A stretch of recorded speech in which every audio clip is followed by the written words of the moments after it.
Hi, Shane here. You're watching Sam for God, and this is Mark. Check her out. So hi everyone, how's life? Welcome to another one of my videos. Today's video is going to be all about Disneyland Paris, and we're going to have a look at the attractions that used to exist in Disneyland Paris once upon a time. However, they are no longer there, unfortunately. So basically the extinct attractions of Disneyland Paris. Before we get into the video, make sure you subscribe to my channel because I make videos about Disney and Disneyland Paris specifically all the time. In fact, I already have a little playlist down below of other videos that I've made about the history of Disneyland Paris if you want to check those out. Anyway, so Disneyland Paris, as we all know, opened in 1992 in France, in Marne-la-Vallée, and ever since, over the past 29 years, a lot of attractions have come and gone, unfortunately. The first one is an attraction that actually only lasted in Disneyland Paris for 2 years. So it opened in Disneyland Paris with its opening in 1992. It was an opening day attraction, and then it closed 2 years later in 1994, and this attraction is the Indian Canoes. The Indian Canoes isn't necessarily a new attraction to Disney parks. A lot of Disney parks still actually have this attraction. For instance, Disneyland California, I believe, still has it. Also Shanghai Disneyland, when it opened in 2016, they built an attraction similar to this for their park over there. But yeah, as you can imagine, it was basically canoeing on a lake in a park. This attraction was located in Frontierland and Disneyland Paris, and it basically had guests go on this boat and they were given paddles. There was also always a cast member present on each of these boats, and you just got to row your way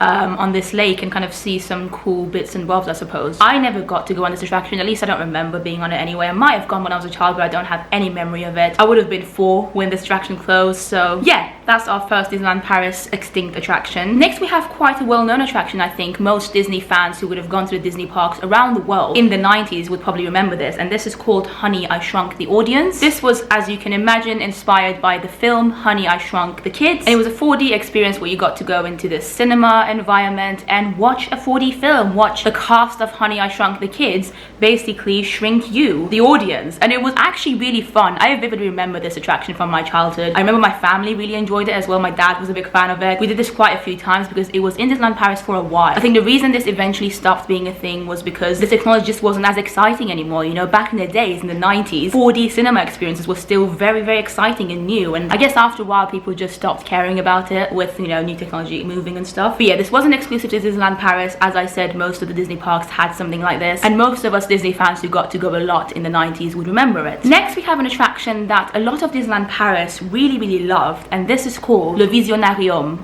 or the Timekeeper. This was actually a Disneyland Paris original, so it was exclusive to Disneyland Paris. It was located in Discoveryland, and it was basically like a show that was told in a 360 way, so it was very immersive. They had some 4D animatronics. It was actually very above its time when it first became a thing. At its base, it was just a film, but the way they presented it made it really cool. Now, unfortunately, I don't actually have very many memories at all from this. I must have gone on it because it was there for a while, but I don't have any vivid memories of it, unfortunately. And this attraction was around Disneyland Paris for quite a while until eventually the attraction was changed into Buzz Lightyear's Laser Blast, which is an attraction that most Disney parks have and everyone loves. I, for one, wish that this was still around. I really wish I could experience it as an adult and see what it was like, because old school Disneyland Paris fans, like Disneyland Paris fans who were adults back in the 90s, they always have such great things to say about it. And as I said, this was an Disneyland Paris exclusive, so it started in Disneyland Paris. It was an original attraction to Disneyland Paris. I believe later on it did go to Tokyo Disneyland, but I think it might have stopped existing in Tokyo Disneyland as well now. But yeah, let me know in the comments down below if you remember this attraction, if you ever got to go on it, because from what I hear and read about this attraction, it really does seem like it was a really cool thing, especially for what it was at the time. And I just like how unique it sounded, and also how well the theme of it seemed to go with everything else in Discoveryland. So it all had like a steampunk vibe, and this show kind of added to it, which was really cool. Whilst we're in Discoveryland, let's talk about the next attraction that is no longer there in Disneyland Paris, and this one is the very first original Space Mountain in Disneyland Paris, which was called Space Mountain de la Terre à la Lune, which means from Earth to Moon, the original. And unfortunately, like, I really regret this, but I never got to go on this ride myself. My dad went on it, my older cousins went on it, but I was too scared. I remember when it first opened, because Space Mountain opened I think in around 1995 or 1996, and I remember when I first saw this huge thing, I was like, oh my god, this is so cool. Everyone was talking about it in Disneyland Paris at the time. It was like literally the big thing. In fact, I will be making a video all about Space Mountain one day, so make sure you subscribe for that, because there's a lot of interesting things about Disneyland Paris and Space Mountain and its history. But yeah, this was the original Space Space Mountain, as I said, and yeah, the effects of it, the storytelling in this version of Space Mountain seemed to be a lot better than what they ended up doing with it afterwards. I actually think that Space Mountain in Disneyland Paris keeps getting worse and worse in terms of its effects. I really liked Mission 2. I thought that was really well done, and then obviously then they changed it into a Star Wars vibe, Hyperspace Mountain.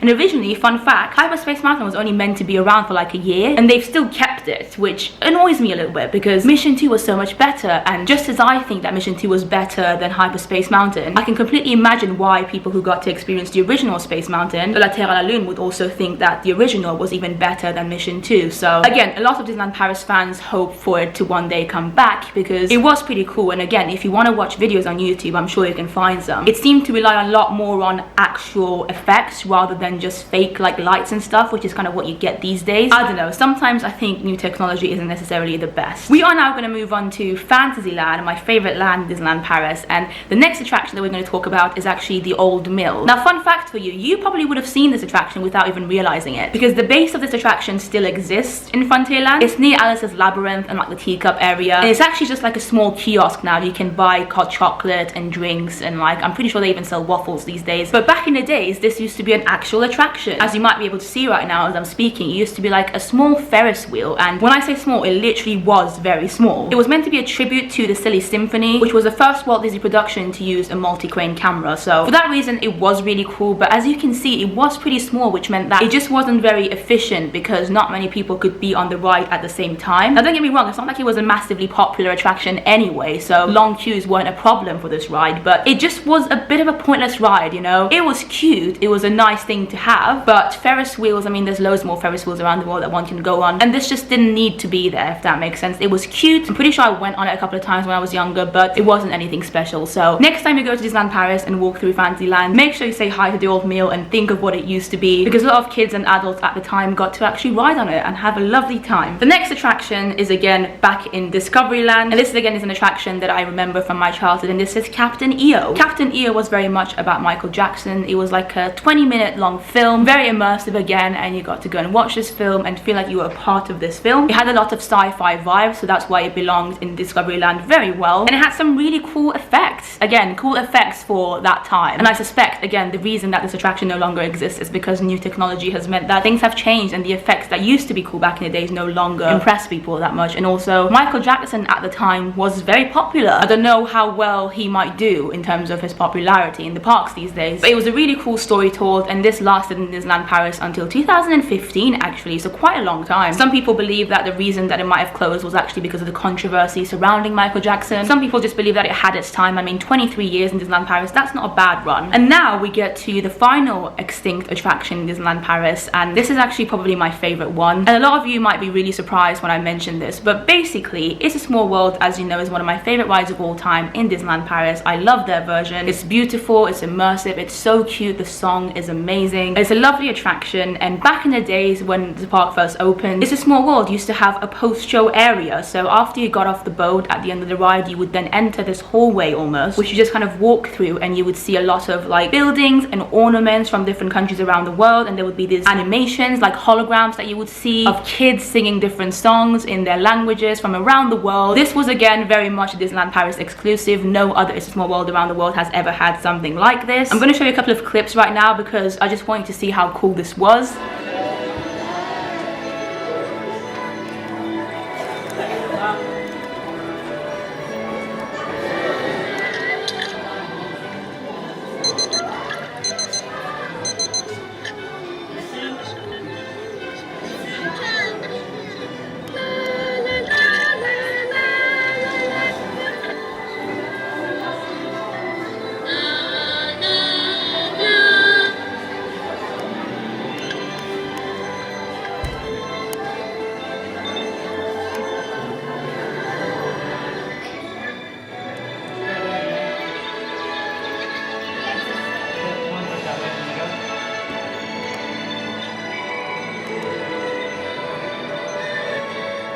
This attraction actually was around Disneyland Paris until about 2010 or 2011, and there are two reasons for its closure. So number one, the main reason that this part of It's a Small World even existed was to support It's a Small World sponsor in France at the time, which was Telecom. That's no longer a thing, but back in the days, a lot of the attractions in Disneyland Paris used to be sponsored by different French companies. So yeah, that was one of the reasons. And then the second reason, and probably the more important one, is that by that point, by the 2010 era, a lot of Disney parks were starting to realize that Disney fans want to meet princesses, and they want to meet them properly, like in a proper meeting with environment. And that's why the post-show area of It's a Small World eventually turned into what we know as the Princess Pavilion now in Disneyland Paris. Can you believe it? Probably not. But yeah, again, next time you go to Disneyland Paris and either go into the Princess Pavilion or just walk past it, think of what it used to be. That's why it's so close to It's a Small World, the ride, because they used to be the same thing. They used to be a part of each other. And again, this is something that a lot of Disneyland Paris fans miss about Disneyland Paris. I really miss it. I feel like it would have been so cool. I also am not the biggest fan of meeting princesses, so to me, Princess Pavilion, I've only been in it maybe like 3 or 4 times. I don't really care that much about it, and normally it has really long queues as well. But yeah, with what it used to be a post-show part of It's a Small World, it would have been so cool to just kind of be forced almost to go through that area after you've been off the ride. I don't know, let me know in the comments down below again if you remember this or what you think of it. But that is the end of this video. I really hope you enjoyed it. Please let me know which one of these extinct attractions you feel like you would like back, or you feel like you missed the most if you ever got to go on them. For me, it would probably be the It's a Small World post-show or the Visionarium in Discoveryland, because again, I've heard such good things about that I really would like to experience it. Give this video a like if you enjoyed it, because it will let me know that you want me to make more content like this. I would be happy to make individual videos about each of these attractions in the future and talk about them in more detail, show more photos to you, and just share the history of Disneyland Paris with you more. Disneyland Paris is turning 29 very soon on April the 12th, and of course next year it's going to be celebrating its 30th, so there's lots of exciting things to talk about in terms of Disneyland Paris. And as you know, I'm a huge Disneyland Paris fan, so I never get tired or bored of this topic. So yeah, thank you for watching. Follow me on Instagram if you want to, and I will see you in the next video.